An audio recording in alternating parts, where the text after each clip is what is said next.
by 2030, the connections will start to be made between artificial intelligence and the human brain.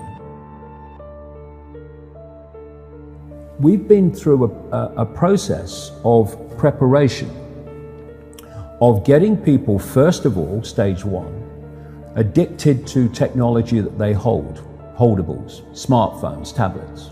That's basically achieved. You just have to walk through a city and you see the addiction. And they're targeting specifically the young. Why? Because the young of today and the children of today are going to be the adults when they want to bring this AI connection in full blown. For that to happen, they have to get people addicted to technology to the point where they'll accept it and where it's the most natural thing in the world. And it's happening in front of our eyes. The first stage is to get people addicted to technology to the point where, at the most extreme, they'll get up in the dead of night and they'll queue, stand in line outside an Apple store to get the first of the new technology. And what they want eventually, and not too distant into the future, is people basically lining up to be connected to AI. In the same way that people in Sweden now are having parties to celebrate someone being microchipped, right? All this connects. So the next stage, because the idea is to get in the body, the next stage is to get on the body. So we went from just holdables, we went to wearables, we went to Bluetooth and Google Glass and Apple Watches and all these other gadgets that go on the body now. Even what they call electronic tattoos that are basically microchips on the skin. And the next stage is to go in the body, which is already starting in places like Sweden. And people like Ray Kurzweil, who is a Google executive. Google and Facebook are really at the cutting edge of this stuff. People think it's a social media operation only or a search engine only. No. This whole Google group now, which is given the name Alphabet, are absolutely at the cutting edge of this whole AI technology. So is Amazon.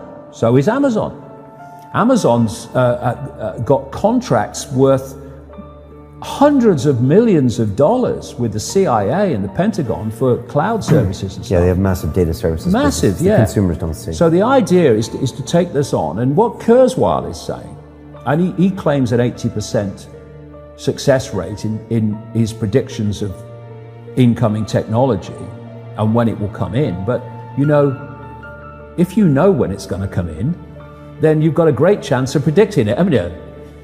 It's like, if you know when a stock market's going to fall because the people you are connected to are going to make it fall, well, you're going to get out just before it falls, and you're going to get in just before you know they're going to push it up. You don't have to be, Nostradamus if you know the script. This is the sales pitch, and this is why they're telling you.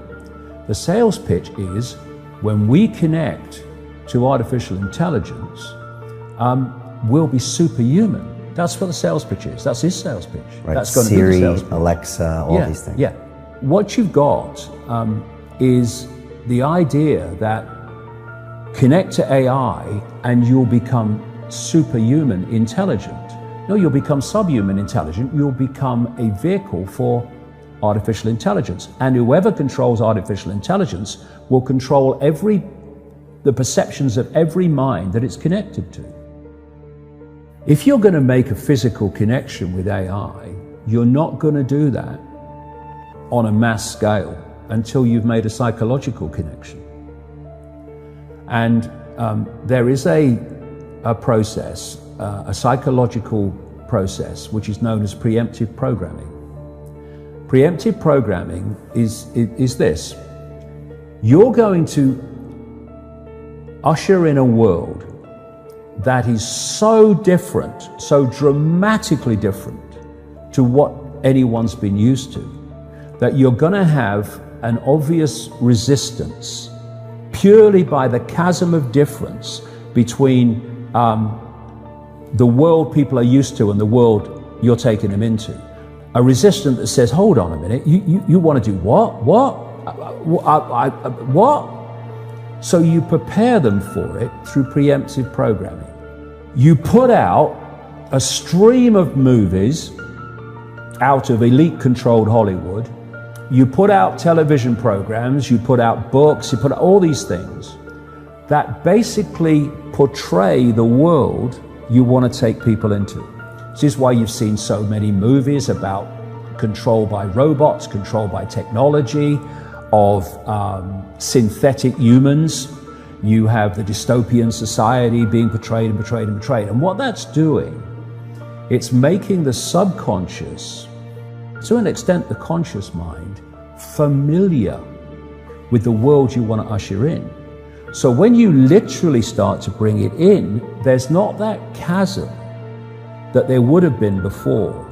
There is almost a familiarity with it because you prepared people by portraying it over and over again in movies. Another part of this psychological connection with artificial intelligence, so we'll accept the outcome that I've talked about, is these Alexas and these Echoes and these so-called office assistants or personal assistants.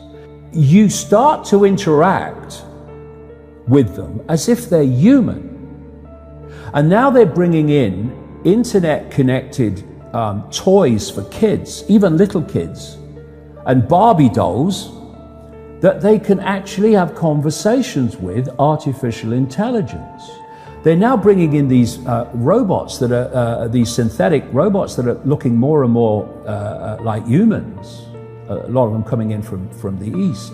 And this is a whole psychological process of familiarizing us with artificial intelligence, to getting people to interact with it until it becomes the most natural thing in the world. By 2030, the connections will start to be made between artificial intelligence and the human brain. And the human brain will be connected to what he calls the cloud. Another name for this is the smart grid, basically to artificial intelligence. As time passes, artificial intelligence will be more and more of human thinking and human perception until basically it's the totality of human thinking and human perception, at which point we won't be human anymore in terms of the consciousness processes we are using today. We will be artificial intelligence. And this is the assimilation I'm talking about. If you are connecting the human mind to a grid, a global technological grid, that grid can be centrally controlled. It will take at the center point very, very few people to run it, and even fewer to decide how it's run. I say this to kids and anybody else: how long could you live without your smartphone? What is an alcoholic? What, an alcoholic is someone addicted to alcohol? Yeah. Why is he addicted to alcohol? Because he can't stop drinking it. But you can't put your phone down. And if you do, within a few minutes, you pick it up again because you're addicted to it. So are you controlling that bit of technology in your hand, or is that controlling you? That's controlling you. Do you want your life controlled by a bit of technology? Do you want the rest of your life controlled by it? Or are you now going to go, I'm putting this down?